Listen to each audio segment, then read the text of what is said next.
जिह्वे सदैवं भज सुन्दराणि नामानि कृष्णस्य मनोहराणि समस्तभक्तार्तिविनाशनानि गोविन्द दामोदर माधवेति गोविन्द दामोदर माधवेति गोविन्द दामोदर माधवेति।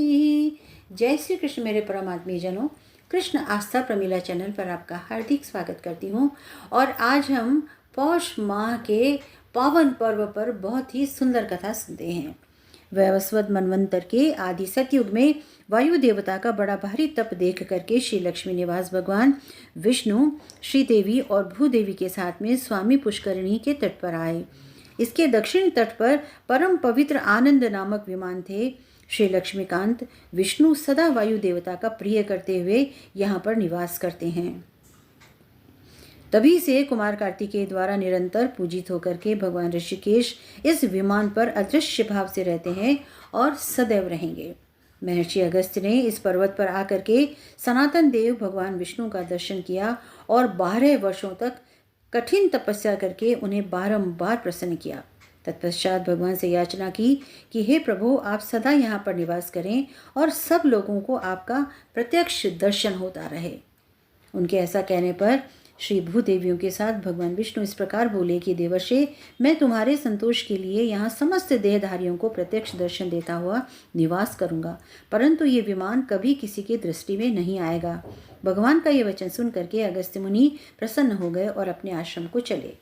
तब से भगवान विष्णु मुनियों के ही ध्यान में आने वाले इस विमान पर मनुष्य आदि प्राणियों की दृष्टि के विषय होकर के चतुर्भुज रूप से निवास करते हैं और सदैव करते रहेंगे।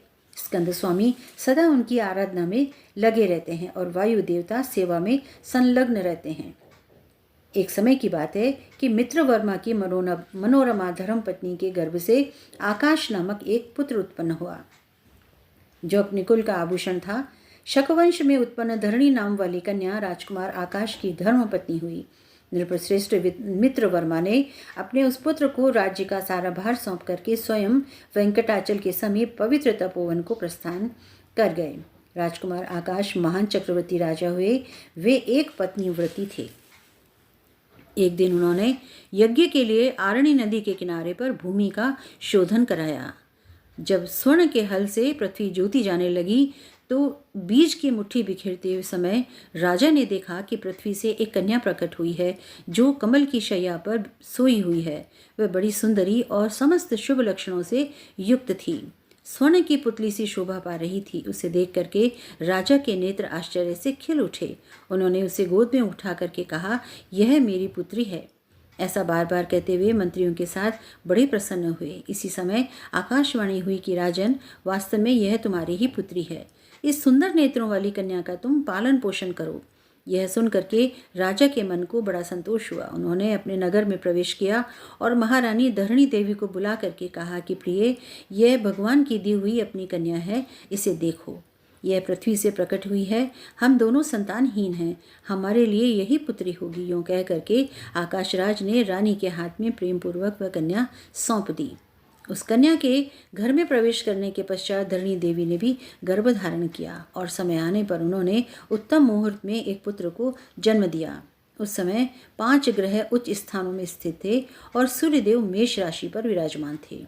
उस पुत्र के जन्मकाल में देवताओं की दुंदुभियां बज उठी तथा राजा के घर में फूलों की वर्षा हुई। उस समय सुखदायिनी हवा चल रही थी। यह पवन देव की कृपा थी। जिन लोगों ने महाराज को पुत्र जन्म का समाचार सुनाया, उन्हें अत्यंत प्रसन्न होकर के उन्होंने जो कुछ भी अपने पास था सब कुछ दे डाला। केवल छत्र और चामर रख लिया था। 1 करोड़ कपिला गौवें और 1 करोड़ 100 बैल दान कर दिए थे।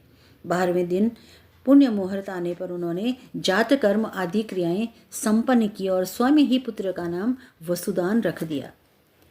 आकाशराज का पुत्र वसुदान बड़ा ही सुंदर था। वह बालक प्रतिदिन शुक्ल पक्ष के चंद्रमा की भांति बढ़ने लगा। वेदों के पारंगत विद्वान गुरुजनों ने उस विनयशील कुमार का उपनयन संस्कार किया। पिता से ही उसने मंत्रपूर्वक अस्त्र शस्त्रों की शिक्षा प्राप्त की।